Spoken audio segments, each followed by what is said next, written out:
Hi, I'm Cecily. I'm a PA here at Cosmic. I work for Dr. Lund. I've actually been working for him for almost 2 years now. But a lot of people don't know what a PA actually is.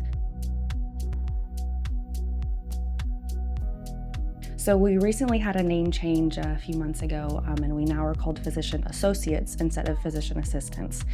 And I think that really speaks to what it is. Our schooling is, you go to an undergrad, you have a bachelor's degree and kind of actually whatever you want. You just have to have specific prerequisites for PA school. So you have to have a science background, you have to have taken anatomy and biology, chemistry classes, physics classes, and then you have to get a bunch of healthcare hours. So I did my healthcare hours as a scribe, and I worked as an EMT for a little bit, and then I worked with hospice. With that, most PA schools require about 500 clinical hours before you go into school. And to get into PA school is actually really hard. Sometimes people say it's much harder than medical school just because of the sheer amount of people that are applying and getting in.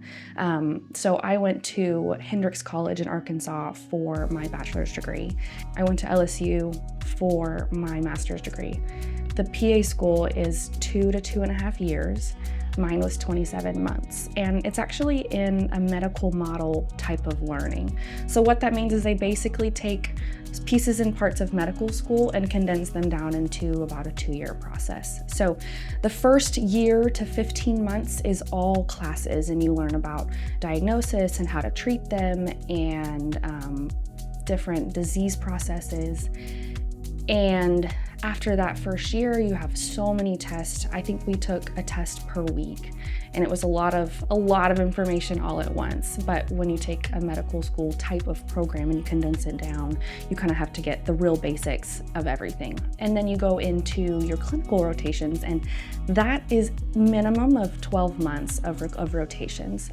I actually did 15 months of rotations. So we had family medicine, we had orthopedics, we had ear, nose, and throat.